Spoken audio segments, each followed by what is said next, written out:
what do you think a President Trump, he's the president from being the former president, but if there were a new President Trump, what does he mean by retribution? What is the issue, calling out very specifically a former Attorney General and former Chairman of the Joint Chiefs of Staff and so on? I mean, it sounds very personal. And you said yourself a minute ago, anyone who's kind of not with the program is not going to be in an administration. One thing that Davos, you might say, and the people come here stand up for, is liberal democracy. So if the idea that's going to be swept under the table is part of the idea, hopefully that's not what he means. What do you mean? What do you think he means by retribution? Well, it's laughable that you would, or anyone would describe Davos as protecting liberal democracy. It's equally, standing up for it. It's equally laughable to use the word dictatorship at Davos and aim that at President Trump. In fact, I think that's absurd. But I'm going to step aside from that constructive criticism and instead answer your question. Yep. And I'm going to be substantive here. President Trump, if he's the next president, for that matter, I think whoever the next conservative president is going to take on the power of the elites, which I've mentioned earlier. But the thing that I want to drive home here, the very reason that I'm here at Davos, is to explain to many people in this room and who are watching, with all due respect, nothing personal, but that you're part of the problem. Political elites tell the average people on 3 or 4 or 5 issues that the reality is X, when in fact reality is Y. Take immigration. Elites tell us that open borders and even illegal immigration are okay. The average person tells us in the United States that both rob them of the American way of life. They're right. President Trump will take that on behalf of the average American. Elites also tell us that public safety isn't a problem in big American cities. Just travel to New York or Washington or Dallas, Texas. The average person will tell you that the lack of public safety damages not just the American way of life, but their life. President Trump will take that on. Thirdly, I guess the favorite at the World Economic Forum is climate change. Elites tell us that we have this existential crisis with so-called climate change, so much so that climate alarmism is probably the greatest cause for mental health crisis in the world. The solutions, the average person know, based on climate change are far worse and more harmful and cost more human lives, especially in Europe during the time that you need heating, than do the problem and the problems themselves. Fourth, 2 more here, Robin. Okay. The fourth, China. The number one adversary, not just to the United States, but to free people on planet Earth. Not only do we at Davos not say that, we give the Chinese Communist Party a platform. Count on President Trump ending that nonsense. And fifth, as we sit here, another supranational organization, the World Health Organization, is discussing foisting gender ideology upon the global South. These are practices that are under review, if not being rejected, by countries in Northern Europe. The new president, especially if it's President Trump, will, as you like to say, trust the science. He will understand the basic biological reality of manhood and womanhood. And do you know why? Not because of retribution, not because he's a dictator, but because he has the power of the American people behind him. And it's connected to Senator Portman's excellent point that in addition to needing a vigorous executive, we look forward to having the popular will inform both the House and Senate in 2025 to pass laws on all of those issues and many others. Ultimately, Robin, I think President Trump, if in fact he wins a second term, is going to be inspired by the wise words of Javier Milei, who said that he was in power not to guide sheep, but to awaken lions.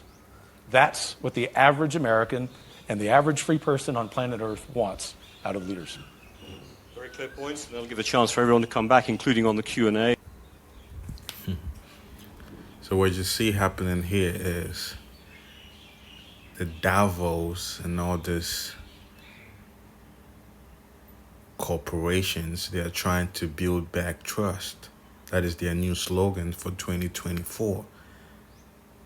They're trying so hard to build back trust because they know that the average people out there, a lot of people out there have woken up to their bullshit, and their narratives are no longer being considered. You see? So now what they're trying to do, the good old Hegelian dialectic, right? So they let in their platform. I mean, this is World Economic Forum of all places. They let in, guys like the man you heard talking earlier come to question their so-called liberal democracy, come to question, their agendas, come to question the way they run things and the way the average people out there are being persecuted, if you will, under their rulership, their globalist rulership, right? And the guy even mentioned the Argentinian president Milei, who also came to Davos, and pretty much he was opposing the authority. He was opposing the agendas. He was opposing everything that the globalists stand for in their own platform, right? So going back to their slogan, build back trust. So they have these people on their platform that seem like they are for the people. You see what I'm saying? Because they're trying to gain your trust back. They've lost your trust. They've lost it. So they're doing everything possible for you to believe them. Take a look at this. Then we'll continue here so you'll understand what I'm trying to say. Go back really not that long ago, as I say, we owned the news. We were the gatekeepers, and we very much owned the facts as well. If it said it in the Wall Street Journal, the New York Times, then that was a fact. Nowadays, people can go to all sorts of different sources for the news, and they're much more questioning about what we're saying. So it's no longer good enough for us just to say, this is what happened, or this is the news. We have to explain our working. So readers expect to understand how we source stories. They want to know how we go about getting stories. We have to sort of lift the bonnet, as it were, and in a way that newspapers aren't used to doing, and explain to people what we're doing. We need to be much more transparent about how we go about collecting the news. So you heard that? Now they can't just pump out crap like they used to, because people now question them. They're being scrutinized every step of the way. It's no longer like that. It wasn't like that before. Like she said, what they say is facts. Anything they give you, people just gobble it up. So that is no longer happening. So what are they trying to do? They're trying to build back trust. They're trying to have you in a state of lackadaisical mindset to put you back to sleep. So you just leave them to guide you, however they want, see fit, right? Tell you whatever it is they want to tell you, and you would just believe it. So this is says Emma Tucker, Wall Street Journal editor-in-chief. You see? So they are concerned. What do you think they're going to do? They would use every trick in the book to get you to be on their side again. But joke's on them, because the tricks is already out the bag, right? No matter what they do, the further they try to convince you they're on your side, the further they, open up their platforms for this so-called alt-right or whatever, trying to oppose their agendas, the more we scrutinize it. Because you have to, just because somebody's saying something you like to hear doesn't mean they're on your side. Because even though they have all these guys on their platform saying all of this, it doesn't change the agenda. They're still going on with their agenda, right? The climate thing is still a thing, right? They're not stopping nothing. You see what I'm saying? So before we go any further here, this is Jeremiah, the 17th chapter and the 5th verse. It says, "Thus saith the Lord, Yahweh Ba'ashem Yahweh Shai, cursed be the man that trusteth in man, and maketh flesh his arm, and whose heart departed from the Lord." All praises to the Most High, Yahweh Ba'ashem Yahweh Shai, Ba'ashem Ruach Kodash. Double honors to apostles and elders of Great Millstone who taught us this truth and continue to teach us this truth. Peace, salutation, shalom, shalom, shalom to all you brothers and sisters out there that of the household of faith, and to you brothers that is pushing this truth In sincerity to you, I say shalom, right? So I have to pull this scripture out because they're trying to get you to trust them, even though when time and time again, they've proven to be untrustworthy. I don't care who they put up there. I don't care who the face of the hero is. That's what they do, is the good old Hegelian dialectic, right? And they give you a hero, they give you a villain. So now, whatever you choose is still the same, like they said, bird of the same feather. Two birds of the same eagle, right? They're still going to go ahead with the agenda of the banking families. They're still going to go ahead with the agenda of the wicked elites, because that's what it is at the end of the day. They're still going to go ahead with the agenda of the little hats, right? So I had to pull this scripture out because as they're trying to get you to trust, you have to be very careful who you trust. Because time and time again, trusting in man, you will always get fucked. Excuse my French. You will always get put in a trap, so to speak. So this is Jeremiah, the 17th chapter and the 5th verse again. It says, "Thus saith the Lord, Yahweh Hashem Yahushai, cursed be the man that trusteth in man." Here it is. You're trying to trust man. He's just a man, with his mistakes and with his incapabilities and all that, right? So you cannot do that, especially if that man is a politician. If he's into politics, they will say anything to get on your good side. They will say anything and do anything to woe you over. And time again, people fall for that okie doke. Always, man. Always you fall for that trap.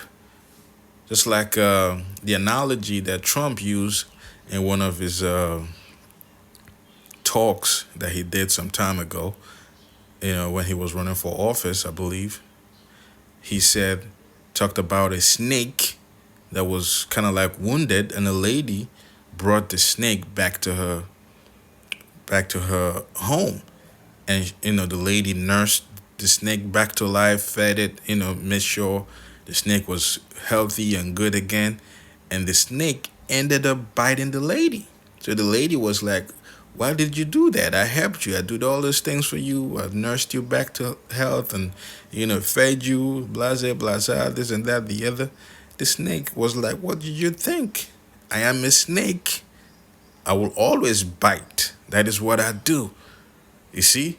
So that's exactly what it is. These politicians, this wicked elites, once you trust them, even though they come at you with all humility, pretense, presumptuous, at the end of the day, they will bite you. That is their nature. So it says here, "Thus saith the Lord, cursed be the man that trusteth in man, and maketh flesh his arm, and whose heart departed from the Lord."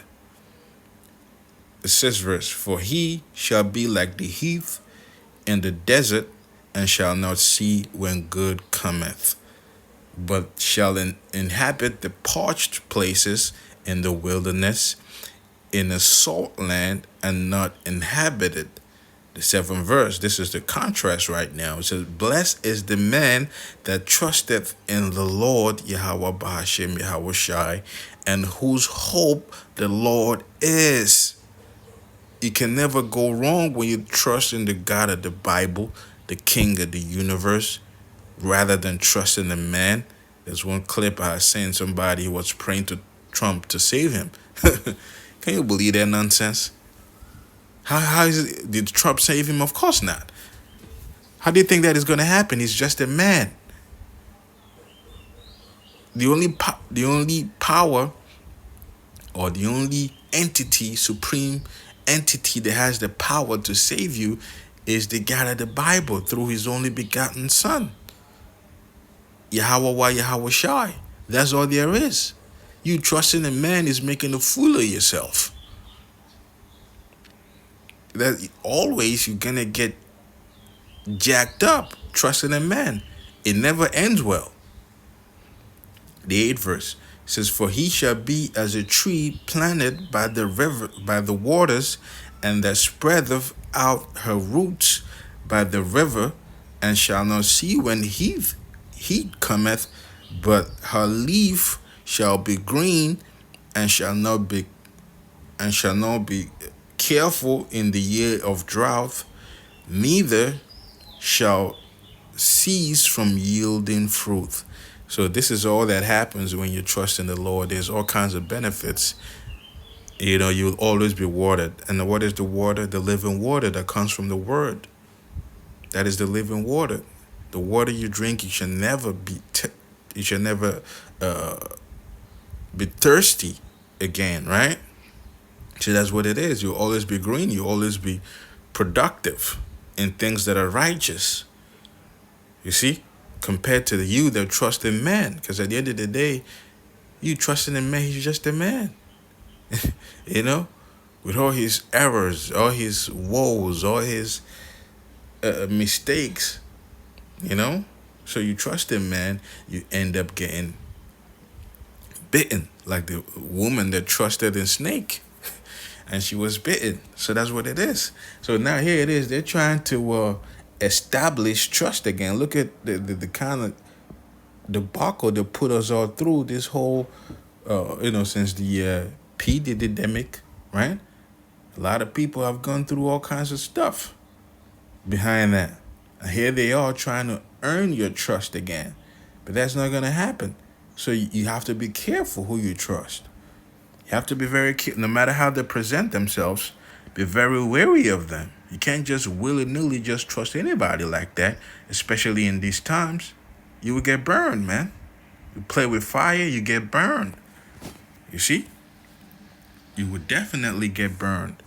This is Ecclesiasticus in the Apocrypha, the 12th chapter and the 10th verse. It says, never trust thy enemy, for as the iron rusteth, so is his wickedness.